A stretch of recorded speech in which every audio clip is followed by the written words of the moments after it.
let's have a conversation.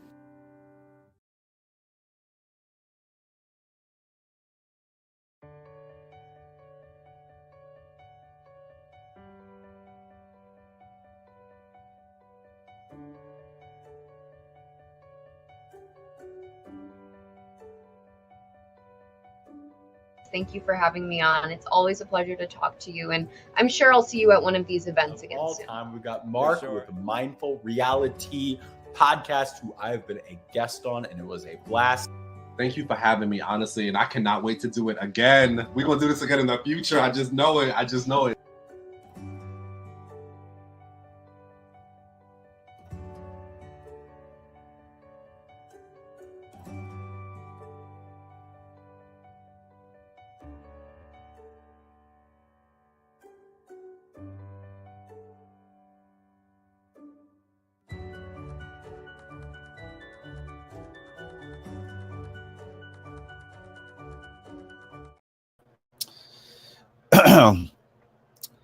Good afternoon, everybody. It's your boy Mark.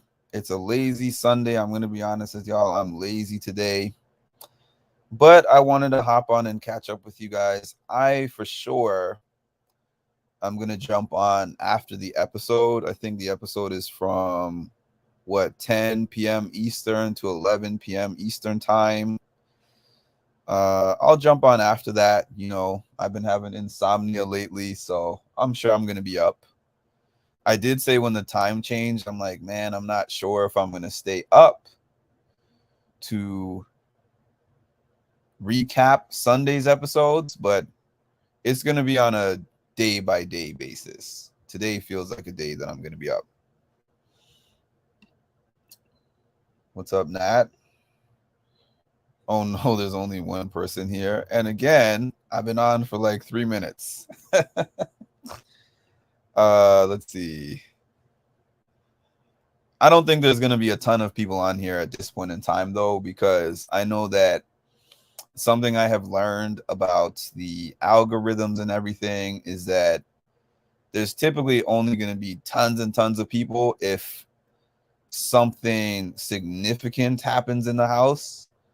Like Cerise saying that she's thinking about not being on there anymore, or Jared revealing the secret to Blue, like those types of things are gonna make the algorithm. But I didn't even try to make a thumbnail or anything like that. I mean, I made a thumbnail, but I didn't really try to title it in a certain way, just to let everybody know off the bat that this is just me really catching up with you guys. No agenda. I don't have any agenda today. Because normally, even though I don't write out notes anymore like I used to, I still have a little bit of an agenda of my topics. Well, I do take a little bit of notes. I didn't do that today. I just jumped on. If I didn't say hi to you, Debbie, already, hi, Debbie. Struggle bus Sunday for me. Me too. Sunday is the day. Saturday is the day that you really enjoy your weekend because you're like, there's a buffer day. Like, I'm going to wake up tomorrow and I still don't have to go to work. But Sunday, I spend all day dreading Monday and going back into work.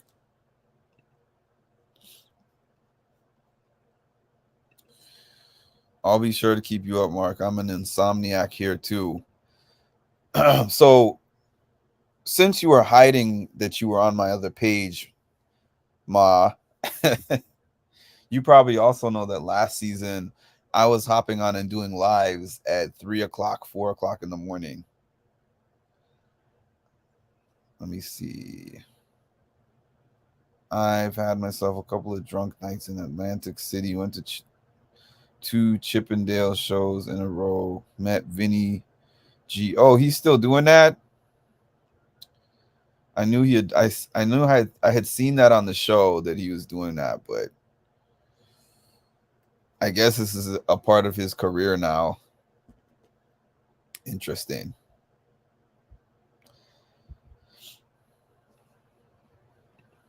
And I had a random 10-year reunion with an old friend. We happen to run into to each other. So a little something I was thinking just now for the people who have mainly just been on this channel in the last month or two.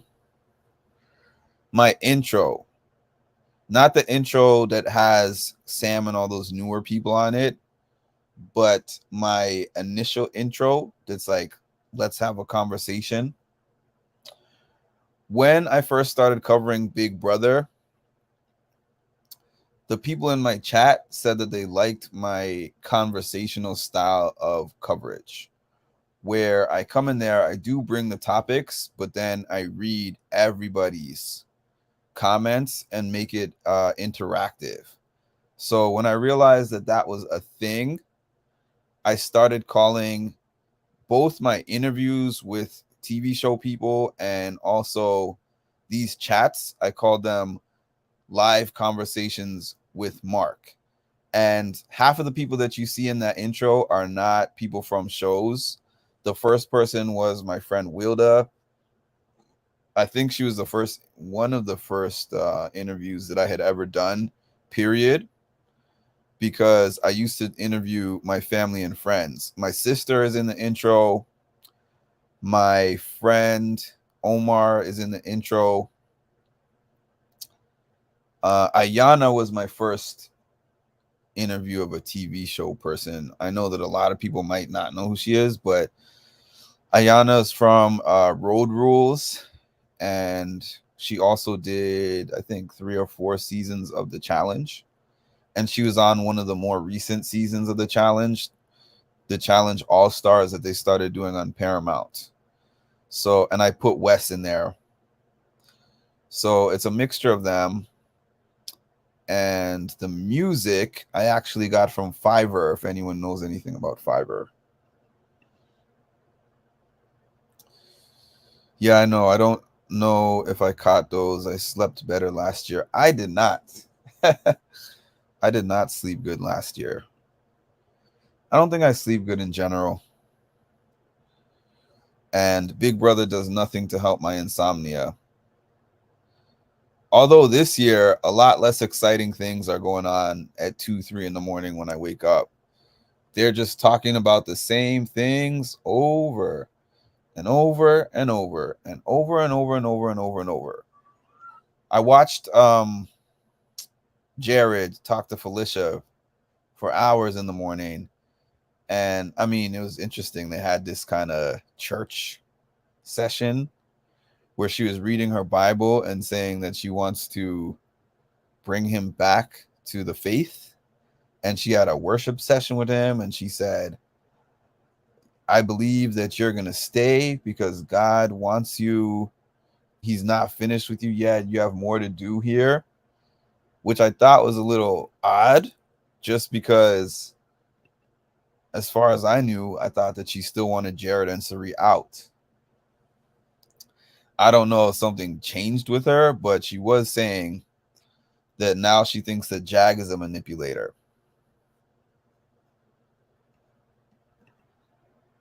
Wait a minute. My Sundays are at the church, husband and pastor. Oh, okay. My dad used to preach, and my dad's father was a pastor. That's cool, Debbie. My mom loves her church Sundays. Awesome, Nat. Anyone miss Big Brother After Dark? I know live feeds exist, but Big Brother After Dark had a certain late night vibe that I so miss dearly. I wasn't a Big Brother fan when Big Brother After Dark was going on, but based on how a lot of people have described it to me on my page, I think that I would have loved Big Brother After Dark. I wish that Big Brother actually would let me show the live feeds because I would make my own Big Brother After Dark. I miss being able to show the live feeds. And the thing is that annoys me is that I used to just put my camera on the live feeds. And I thought that that was the reason why, because I'm just showing their content. But when I was doing the commentary, I was I had some of the feeds on and I had some of my face on, and I was like, okay, that solves the problem. But nope. They are strict on showing those live feeds now. They'll let me post live feed stuff in my shorts, in my YouTube shorts, but to show a live feed, they don't let me do that anymore.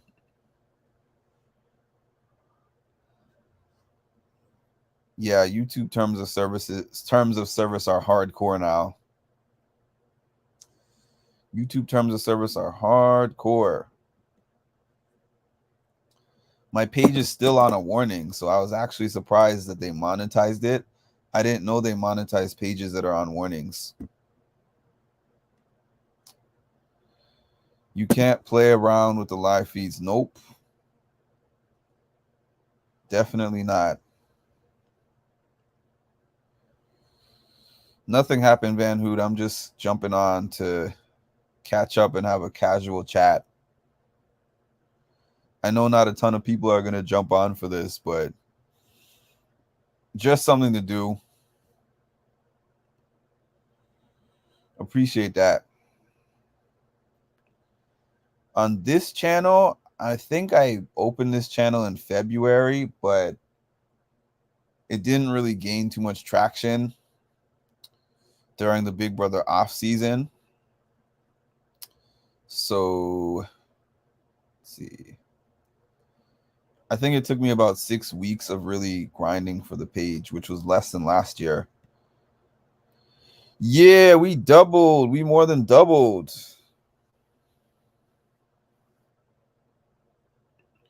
They'll be here tonight. That's okay. I'm prepping for my season, so I'm rooting for you, brother. Appreciate that, Van Hoot.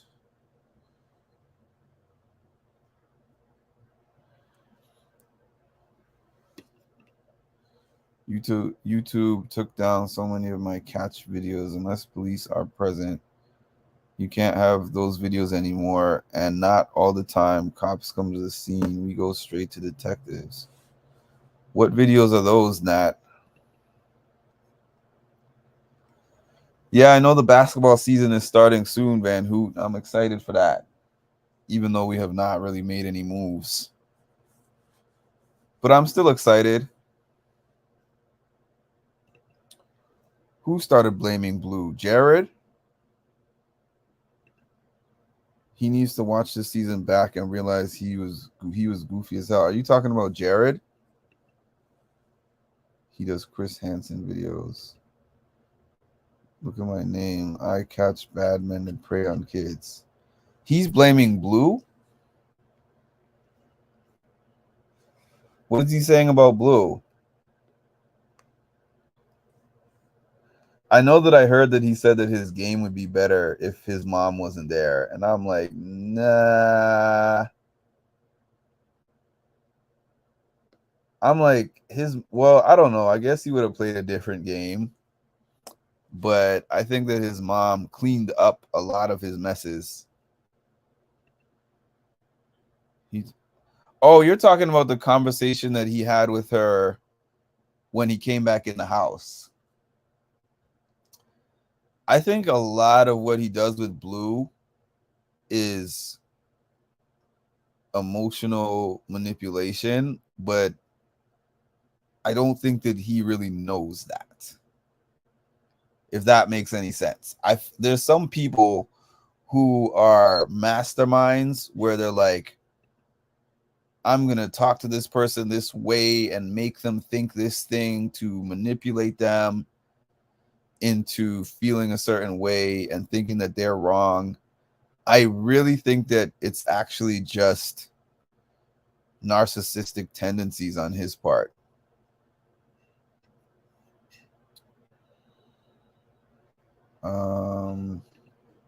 Cerie's game would have been better if Jared was, you mean wasn't there?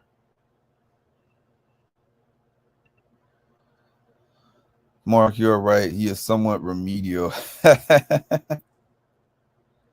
And I think that Blue, when she is, I mean, I know a lot of them don't go back and watch footage because they feel a certain way when they see that stuff. But if Blue was to go back and look at everything that he was doing and saying in the house, I feel like she's not gonna. I feel like he's gonna have to do a lot of apologizing to her, and I don't know if he's gonna be willing to do that. I could see them not being friends, truthfully. What I have said about this season is that I see a lot of them having issues with each other once they get out and see what was going on.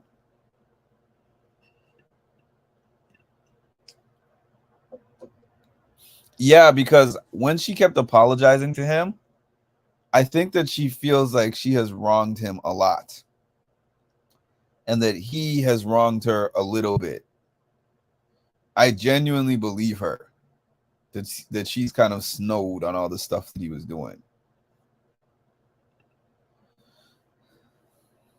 She actually seems to be into him, and he seems like he is kind of into her, but also really not self-aware. None of these people do introspection. I agree.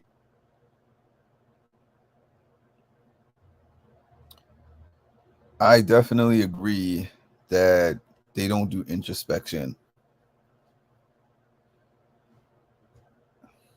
And he's a very reactionary person. Very reactionary. And what I don't like is when he's having those conversations, he's always like, bro, I always had your back, bro. Like, bro, I always had your back.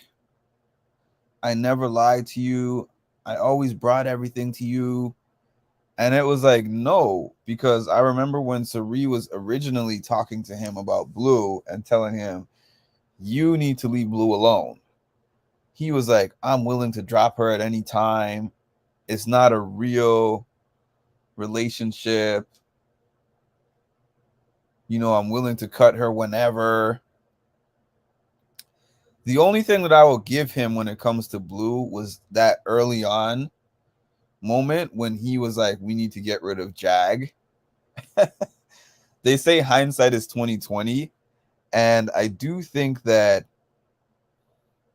him wanting to get rid of Jag was more for personal than game reasons. But now look at Jag and look at how Jag is and what Jag is doing.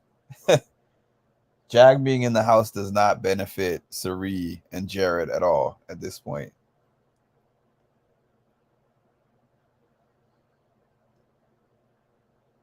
If Jared ever got real power, he would goof it up like Sideshow Bob stepping on repeated rakes. Throwback. Somebody mentioned The Simpsons yesterday, and I'm like, man, I remember from probably early 90s up until maybe early 2000s, there was a decade that I used to watch The Simpsons religiously. I haven't seen The Simpsons in years, and I'm amazed that it's still on the air. I am amazed that they still show The Simpsons. I used to be able to quote episodes. That's how much I watched that show. That was my jam. So a little bit about my YouTube history that I was going to mention too is that I started with YouTube when YouTube first started, or very early on, close to when it first started. And I used to put everything on there. I had a monetized page in, I don't remember, early 2000s maybe. Whenever they first started having monetization on YouTube, I had it. And I used to put lots of things about pop culture, sports, music, all the stuff that they don't let you put on now.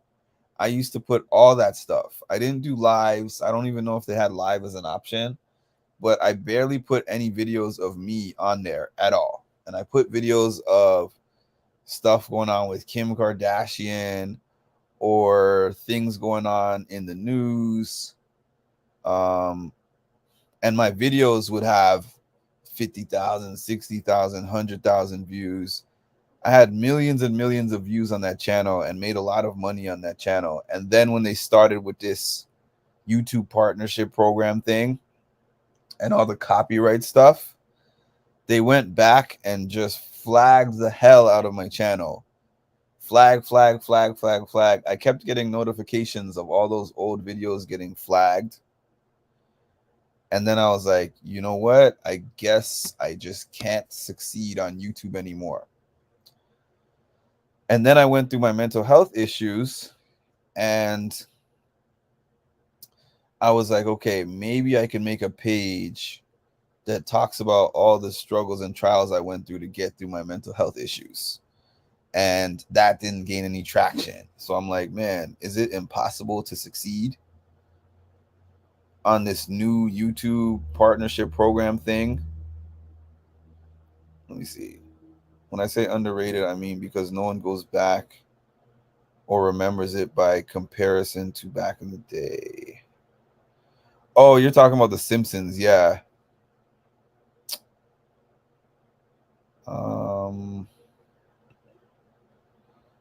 Glad to see the glow up.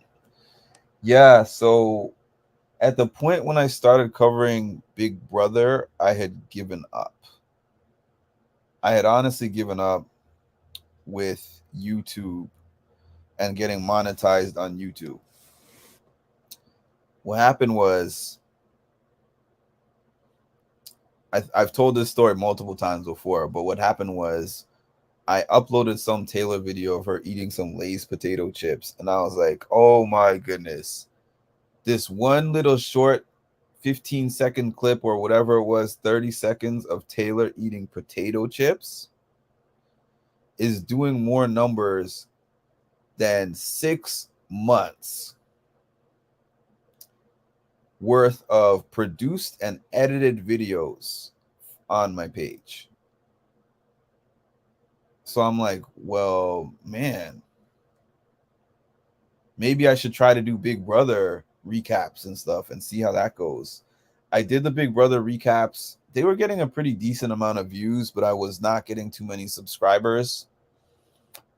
And in a last-ditch effort, I said, this is the last thing that I'm going to do before I close this page down and don't do this anymore.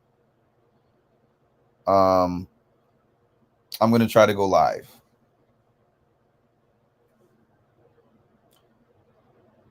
And when I went live, I realized that that was pretty much something that people liked me for and something that people followed me for.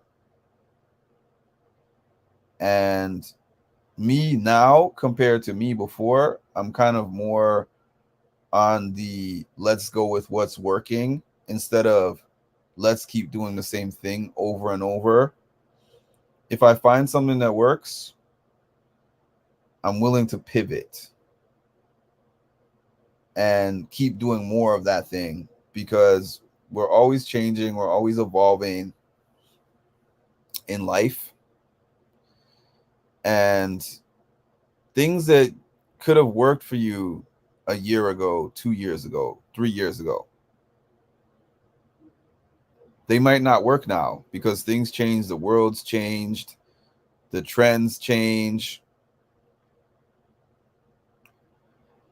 And also losing my dad, it was a huge turning point for me. It was a huge turning point, because when something like that happens, it really shifts your whole way of thinking, and it shifts your sense of purpose. And now you're like, why am I here? Why am I doing these things? Something that might have felt like it made sense for you before suddenly might not make sense for you. You have to reevaluate everything. So when I went into this Big Brother season, I said to myself, I'm going to throw everything into it. I'm going to work even harder than I did last year, which I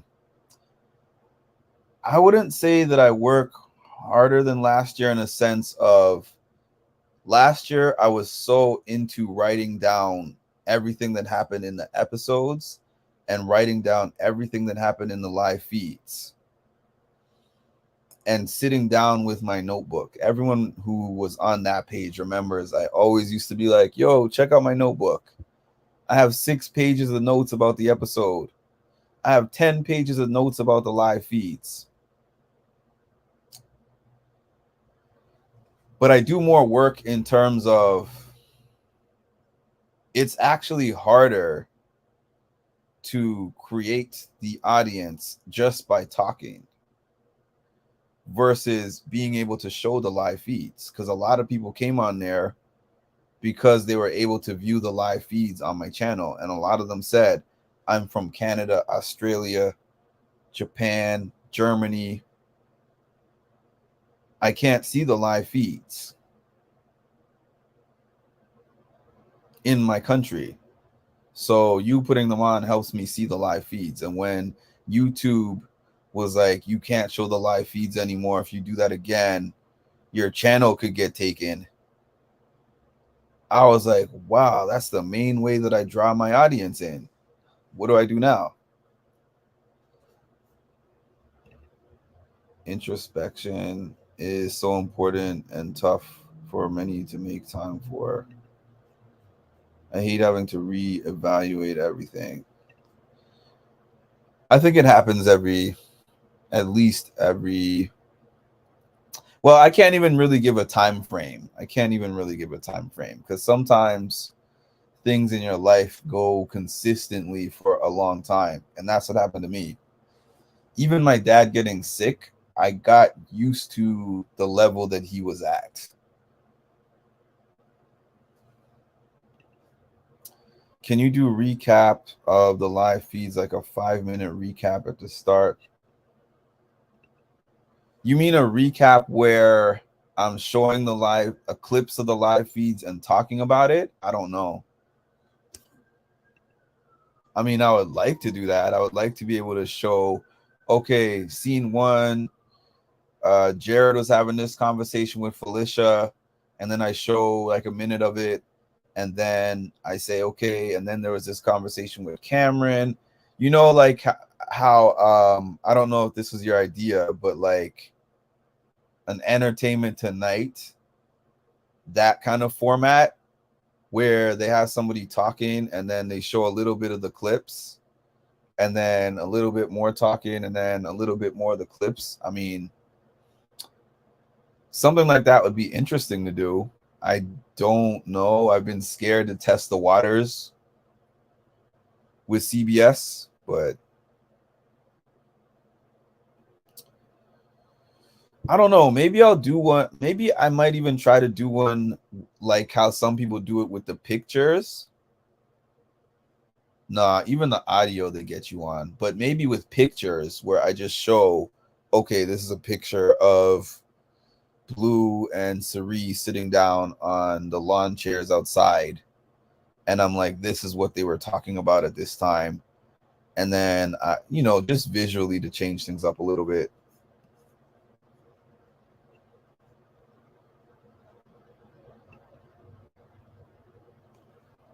It would be more work, but it may be a way to circumvent the issue.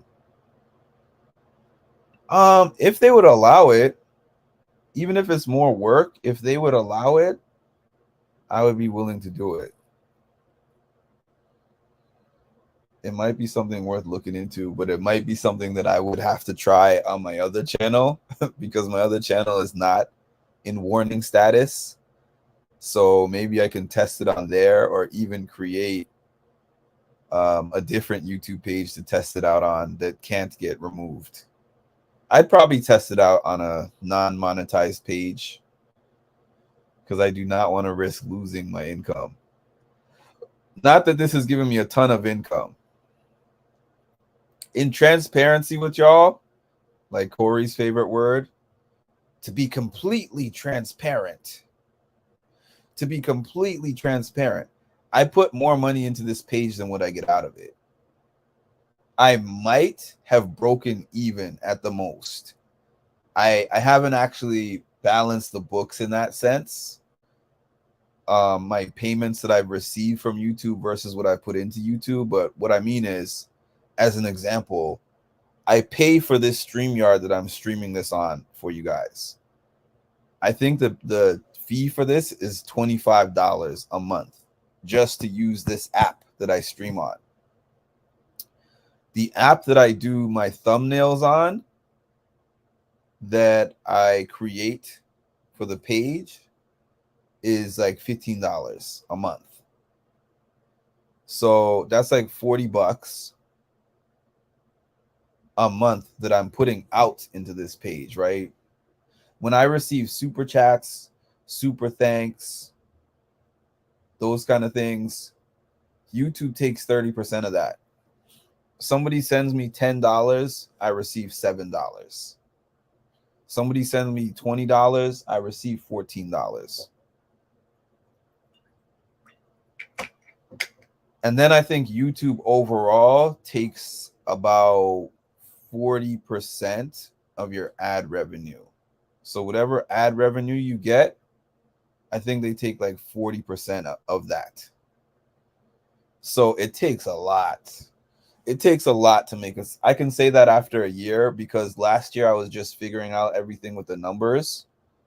But it really takes a lot to make a career out of doing YouTube. I really respect even somebody who says that they make 5,000-6,000 a month consistently from YouTube. I have a lot of respect for that, because I know to make 5,000-6,000 a month of take-home money from YouTube, you have to earn a ton of money.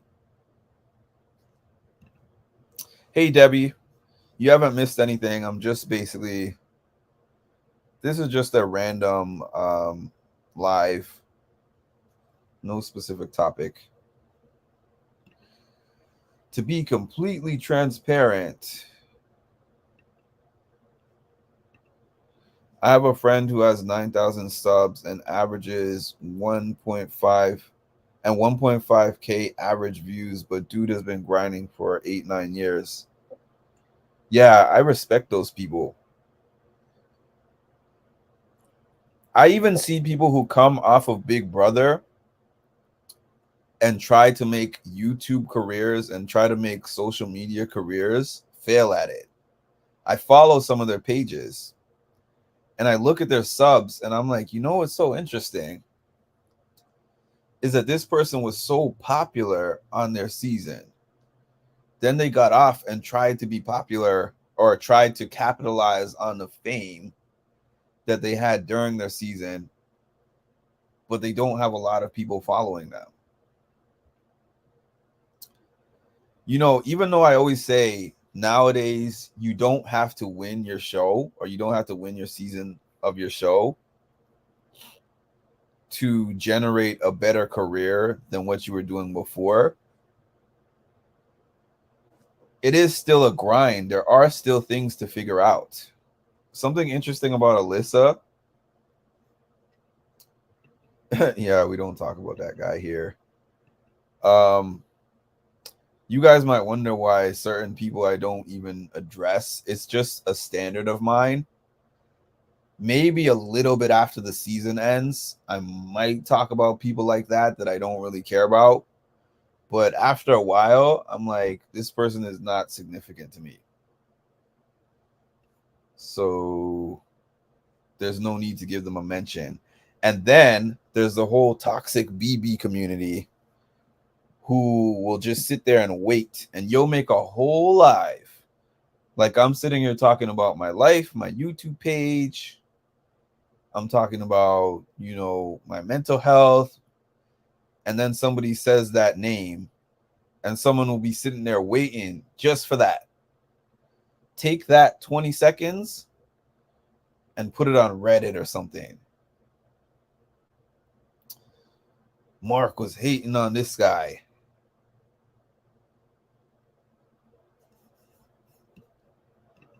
BB fans are like Raptors fans. That's funny. That is funny. It's funny. How are y'all doing? How are your Sundays going? How are y'all Sundays going?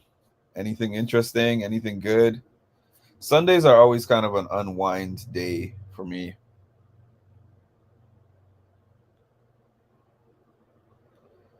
Sundays are, well, actually, Sundays have kind of become a grind day because of Big Brother. Because I'm so committed to the Big Brother season. I was actually watching footage before I got on here. And truthfully, I could have chosen to pick a scene or two, Cameron's conversation with Felicia or Jag's conversation last night with Matt, and Jag's conversation with Matt and Cam, where they formed a final three. Like, there was a little bit of stuff that happened Big Brother wise. But sometimes I have to force the topics, and sometimes I just don't like doing that. Honestly, if you take a look at all the Big Brother pages that you follow, or the majority of them, the only page that doesn't have this issue is probably Rob Has a Podcast. And the only reason that Rob Has a Podcast doesn't struggle with it is because whether it's a slow day or whether it's a fast day, whether there's a lot of things popping off or there's very little popping off, Taran does those line by line breakdowns of all the conversations. So they're kind of immune to boring days. Even on boring days, they still have their viewership and their following because everybody appreciates, especially on the boring days when you're like, I'm not interested in the feeds. Okay, great. I can watch Taran for an hour and he'll give me a excellent summary of what happened over the past 12 hours versus when like Corey and Jared were fighting, we're all glued to the feeds. That's not what's happening right now. It's very chill. This week has almost been like a second reset. The Jag week, when Jag got saved by Matt with the power of invincibility, that was a reset week. And this week is pretty much a reset week. Even though one of Cam or Jared is going home, same people came back to the house, same conversations. I mean, it's a little bit different. I mean, now they laid more cards on the table.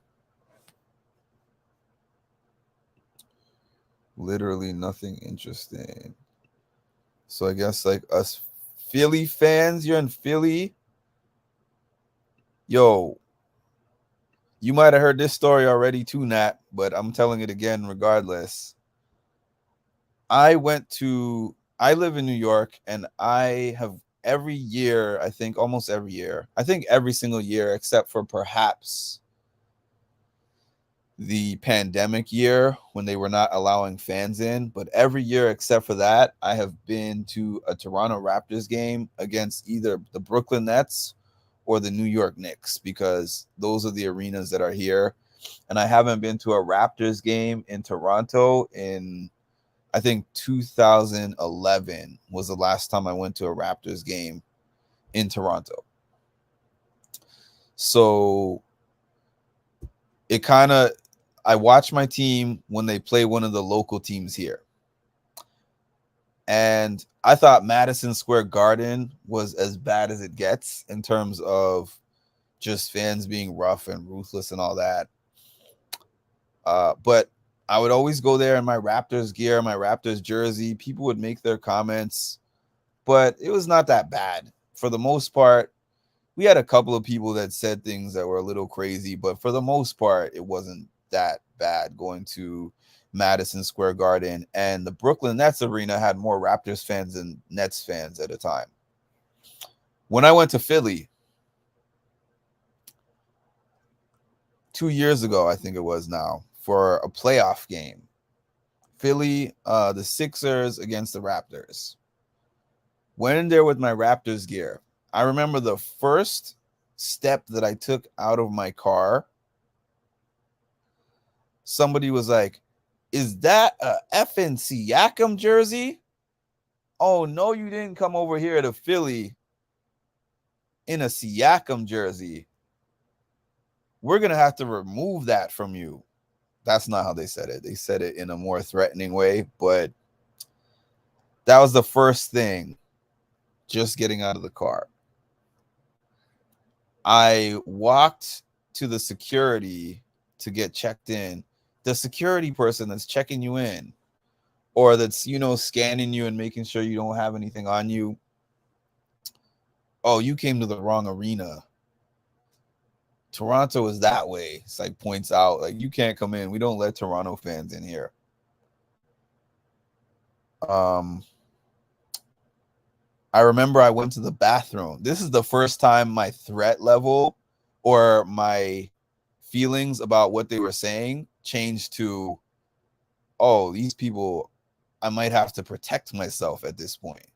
Because I remember I went into the bathroom to use the bathroom. There was like 6 Philly fans in there that were there together. And they were like, yo, you guys remember that Suns in 4 video? Because there was this video of a Phoenix Suns guy that was fighting.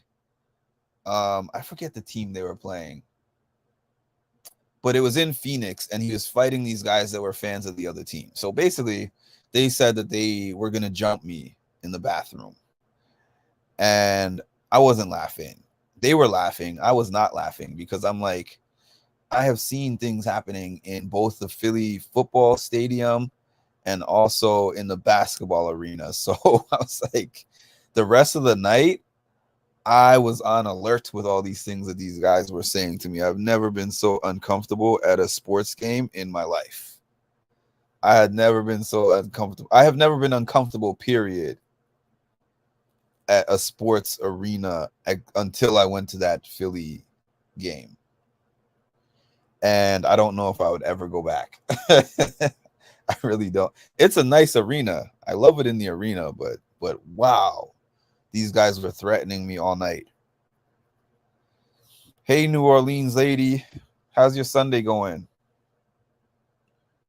Yo, I saw the videos of people getting beat up at the what's it called? Why can't I think of their name? The Eagles Stadium. There's so many videos of Eagles fans like stomping out people that come from other teams and wear other jerseys. It's wild. It's been 4 years. There's tons of fans. They ain't gonna find me out of all those people. I'll buy tickets under a different name. Like, you don't joke about. Yeah, I didn't think it was a joke. I felt like it was one of those things where, based on the way that I respond, is what is, you know, whether a fight is gonna break out. I remember at the very end of the game, because we lost that game. I know you'll remember Van Hoot. We lost game 1 of that series badly. They stomped us. It was like a terrible blowout. And towards the end of the game, those drunk fans were just, they saw my Raptors jersey and they were just screaming at me, yelling at me. F your team. Siakam's a B word. F your Raptors jersey. Y'all suck. Go back to Canada. Da, da, da, da, da. And I was just like, all right. My main goal is to exit this arena and get back to my car safely and not end up in one of those viral videos, because I saw the potential of that to happen. I really did. I was like, am I going to have to fight somebody in this arena? I really wondered. No joke. Like I said, I had a few out-of-pocket Knick fans say things to me over the years. And in Boston, because I used to live in Boston. And I would go in the Boston Garden wearing my Raptors jersey as well. But this is the first time I literally felt unsafe. I love football, and those have the most passionate fans. You're a brave person if you go to another city or country's arena as a hockey or football fan in another jersey, especially certain cities. Like, brother, you got to put that. I know, right? I got to pretend to be a Sixers fan the next time I go over there. I would have had more trouble for sure. I may be small, but I'm an a-hole Philly fan, but only when it comes to certain teams. I feel like they are more harmless. Actually, that was the most safe I ever felt in any arena, aside from the Brooklyn Nets arena, because there was way more Raptors fans. When the Brooklyn Nets first got that Barclays Center and moved to Brooklyn, I went to a game. Okay, so I went to a game and it had like maybe 25% Raptors fans there. The first few games I went to in Brooklyn. But what happened was, Van Hoot, you know this. The Scotiabank, is that what it's called now? Or is it the Rogers Center? Bank Arena? I don't know. The Raptors Arena, I don't know what it's called nowadays. But they had fans that were coming from Toronto, and they would come on the bus in a group, book the hotel, and go to the Brooklyn Nets Arena, because it's cheaper than Madison Square Gardens. But they were telling me that the cost of them taking the bus and renting the hotel and getting the ticket was cheaper than just the cost of them getting the ticket in Toronto. So I remember I went to this one game, and 75-80% of the Brooklyn Nets arena was Raptors fans. I think I still probably have this video somewhere.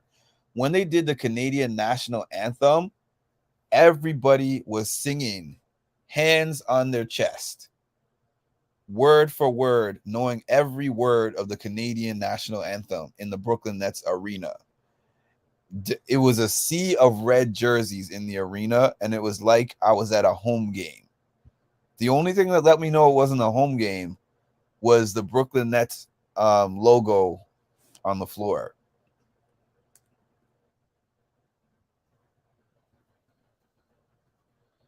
Oh yeah, soccer fans are wild. I wouldn't even want to go to even if I was cheering for the home team, I don't think I would want to go to like a game in Europe or Brazil, certain places.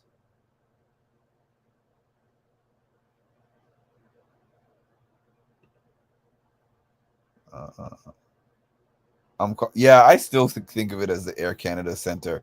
By the way, Van Hoot, I randomly, as I was cleaning out some old stuff, found a lot of Raptors programs. I saw like back in the day, Raptors versus Sixers, the Iverson Sixers against the Vince Carter Raptors. I saw Milwaukee Bucks back when the Milwaukee Bucks had, what's it called, Ray Allen and Rashard Lewis. I saw them against the Raptors. Me and my dad used to go to a lot of Raptors games back in the day, and the tickets were very affordable back then too. I wore my Eagles jersey to a Miami game and got nothing but fist bumps and respects, but it wasn't us against them. They were playing the Bills. I'm not changing. It's just like Staples Center, how Staples Center is called Arena. I'm not calling it Crypto.com Arena. Staples Center is Staples Center.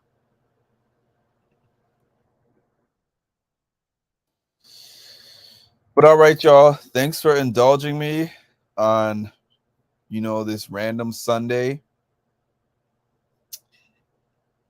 Appreciate you staying on here. There's a good 15 people that listen to me talk about my random topics, sports, YouTube. Not too much about Big Brother. I didn't expect it to be a large group, but I have learned to appreciate when 80 people jump on, 5 people jump on, 40, 20. It's possible sometimes that somebody needs to hear something specific for a specific time, and it might not have happened with a larger crowd. I'm going for a walk now, but it's fun. I know it just jumped up. But yeah, I hope y'all have a great rest of your evening, and I will actually be back after they air the episode tonight, and we will chop it up then.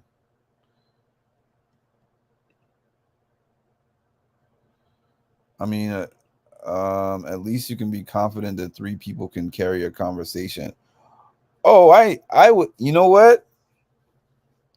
Funny enough that you say that. Van Hoot will be the only one on here that remembers this. But last year, I had a live that had 400 plus people on it last year. That was like my record. 408 or something like that was the most people I ever had on live at once. And people were just talking so much that I could not keep up with the chat for anything. I was trying to read as many comments as I can, but the comments were coming in. There were so many comments coming in. And I even put it on a 5-second delay that you had 5 seconds between comments. I still couldn't keep up with all those comments that they put in there. And then I think 2 days after Big Brother season ended, I got on this live, and I didn't think that I would have the same amount of people on there as I did during the season, because I'm like, I know it's the off season, I get it. But I had about 6 or 7 people on there, and I didn't know what to talk about. And I was so used to consistently hopping on and having 100 people minimum every single time that I jumped on this live. And then I had those 6 or 7 people, and I'm sitting there waiting for the people to come. I'm waiting. I think it might have gone up to 10 or 11 or 12 like it is now. And I was like, wow, everyone was just here for Big Brother. This kind of sucks. But then the commentary that people gave me, they were telling me about things that I could talk about in the off season. They were telling me about different ideas about branding. They were telling me about career things, like tips of the career path that I'm trying to do. They were asking me some really good questions. I was actually taking notes of the things that people were telling me then. And a lot of those things they said to me in that chat are things that I used in the 9 months that Big Brother was off to keep going. Definitely some of the best times have been when it's been small. So during the times that the Big Brother season was off for those 9 months, the majority of my live feeds were between 8 to like 30 people at the most. And I did this for 9 months. So at the beginning, I was leaning on the comment section to be able to fill the space. Now I can fill the space if there's no commentary. If I got on here and saw a 0 in the corner, I would just pick a topic and just do a monologue on that topic for half an hour and then just hop off, and people can catch it in the replay if they want. But if I have 2 to 3 engaged people that are very engaged, I can definitely fill up an hour, 2 hours, 3 hours. Obviously, for the creator, it's better to have more. I mean, yeah, for, monetization reasons. That's why I love this stream. It's so chill. Appreciate that. Next time you're around, I know it didn't work out time-wise, but we will kick it. The next time I'm going to be around, well, I don't know if that'll work out either, but I am going to be there in December, possibly December 21st.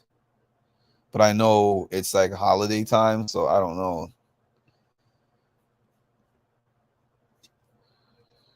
All right, y'all. Catch you later on at 11. So you literally were one of my very first followers. And then when you followed me and I, followed back, I was like, this dude is cool. Like, if they say talk to your manager, you just say, you know what, talk to the hand. You don't need to be on my podcast. But yeah, dude. Yeah, you do a great job. Thank you. I always get a kick out of talking with you on Patreon. You have a really good,